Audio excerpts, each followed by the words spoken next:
평안하십니까? 송재호입니다.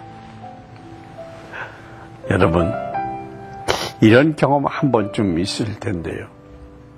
아무리 시끄러운 곳에 있다 하더라도 내가 듣고 싶은 소리는 또렷하게 들리는 것. 또 수많은 사람들이 오고 가는 거리에 있더라도 내가 보고 싶어하는 사람은 저 멀리서도 또렷이 보이는 그런 경험 말입니다. 그것은 아마 집중력 때문일 것입니다. 우리가 집중한다면 어떤 방해가 있더라도 듣고 싶은 것을 듣고 보고 싶은 것을 볼 수 있게 되는데요. 주님에 대한 우리의 태도는 이래야 하지 않을까요?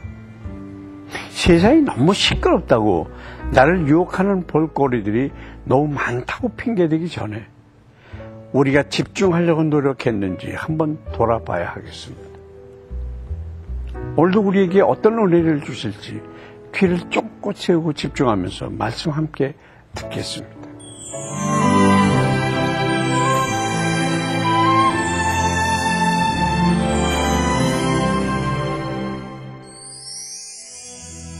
오늘 보실 말씀은 사사기 15장 1절부터 11절까지입니다.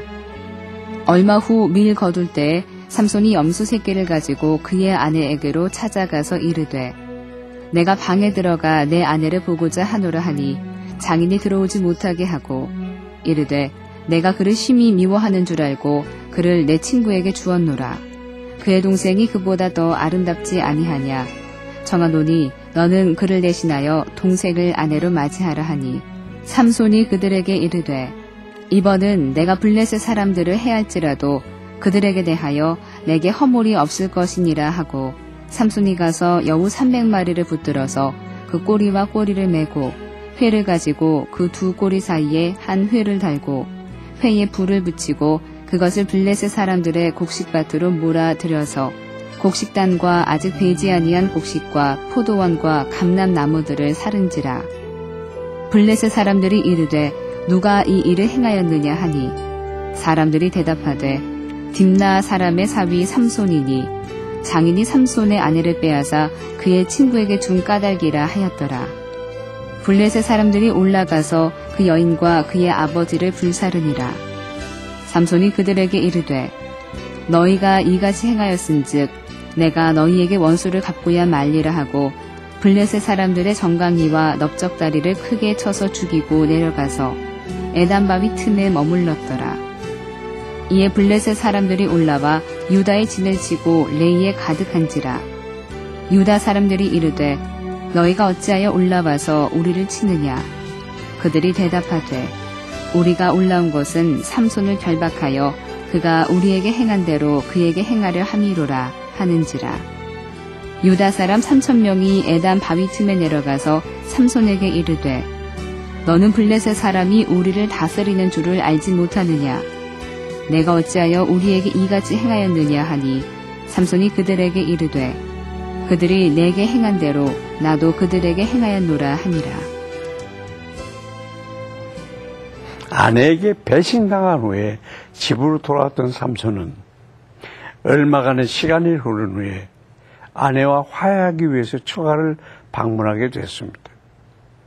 하지만 그는 아내를 만날 수가 없었고 장인이 이미 자기 아내를 다른 남자에게 주었다는 사실을 듣게 되었습니다.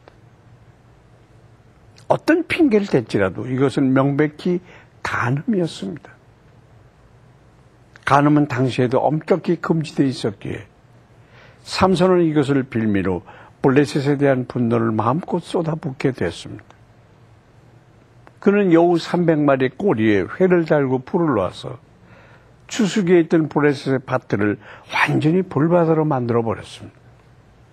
이에 격분한 블레셋인들은 삼손에게 구실을 제공한 그 아비와 여인을 불태워 죽였습니다. 그러자 삼손은 다시 처가의 원수를 갚는다는 구실로 블레셋 사람들을 크게 사륙했습니다. 삼손의 모습은 사단의 공격을 방어하기에만 급급한 오늘날의 성도들에게 도전이 됩니다. 하나님 나라는 방어하는 자가 차지하는 것이 아닙니다. 침노하는 자가 차지하는 것입니다. 우린 사단의 세력을 파괴하고 파멸하고 무너뜨리는 삶을 살아야겠습니다. 한편 블레셋은 삼손 한 명을 잡기 위해서 군대를 파병했습니다. 그러자 블레셋의 지배를 받던 유다 사람들은 크게 두려워했고 삼손을 그들에게 넘겨주기 위해서 3,000명을 삼손이 은신해 있는 곳으로 보냈습니다. 거기서 그들은 삼손에게 너는 블레셋 사람이 우리를 관할하는 줄 알지 못하느냐라고 책망했습니다. 이어서 그들은 네가 어찌하여 우리에게 이같이 행하였느냐라고 삼손의 행동에 대해서 추궁하고 있습니다. 삼손은 온 유다를 구원하시기 위해 하나님께서 자신을 사용하고 계심을 형제들이 깨닫길 바랬습니다. 하지만 유다 사람들에게는 애초에 블레셋의 압제에 대한 분노도 하나님의 구원에 대한 기대도 없었습니다.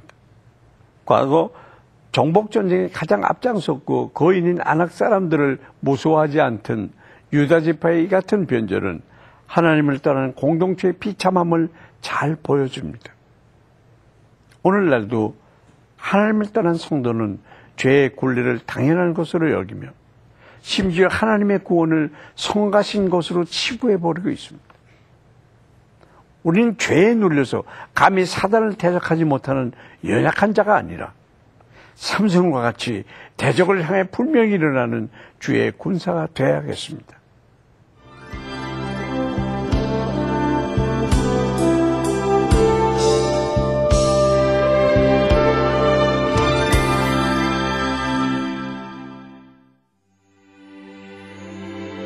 우리의 힘과 방패가 되시는 하나님 아버지, 오늘도 말씀을 통해서 깨닫게 하시고 도전하게 하심을 감사드립니다.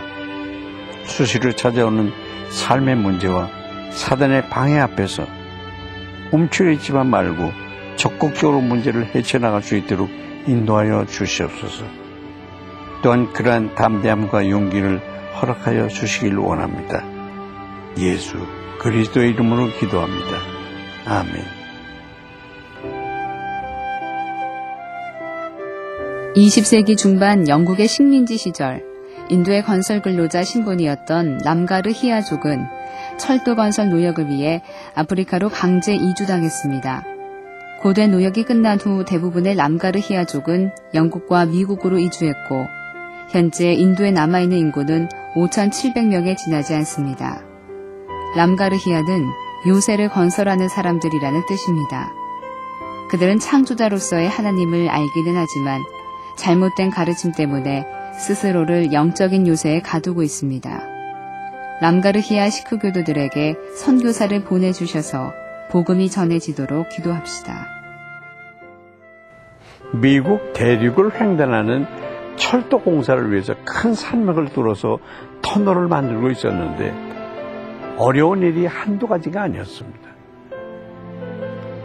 그래서 한 번은 폭우로 산사태가 일어나서 기자재들이 진흙 속에 다 파묻혀버렸습니다. 인부와 기술자들은 비통한 얼굴로 진흙더미를 바라보며 낙심하고 있었습니다. 그 당시 카이저라고 하는 유명한 공사 감독이 있었는데요. 그때 카이저가 나타나서 사람들에게 얘기합니다. 왜들 이렇게 슬픈 얼굴들로 하고 있습니까? 그래서 인부들이 대답합니다. 기계들이 진흙더미에 파묻힌 게 보이지 않습니까? 그래서 카이저가 대답합니다. 네, 나는 안 보입니다. 내 눈에는 푸른 하늘이 보입니다. 진흙들이 없어졌고 이 산에는 멋진 굴이 뚫렸는데 그 굴로 신나게 달리는 기차가 보입니다. 여러분, 살다가 보면 너무 낙심이 돼서 삶이 무너져 내릴 것만 같은 때가 있습니다. 그러나 그럴수록 하나님을 향한 믿음, 그 믿음만은 변하지 말아야겠죠. 믿음을 가지고 저 푸른 하늘을 하나님께서 계획하신 아름다운 미래를 볼 수 있는 우리가 됐으면 합니다. 송재의 큐티동에 여기서 마치겠습니다. 감사합니다.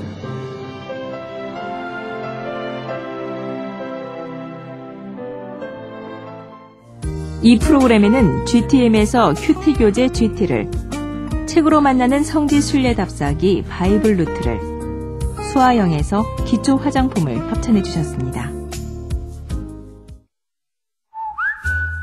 다시 새벽이 찾아왔습니다.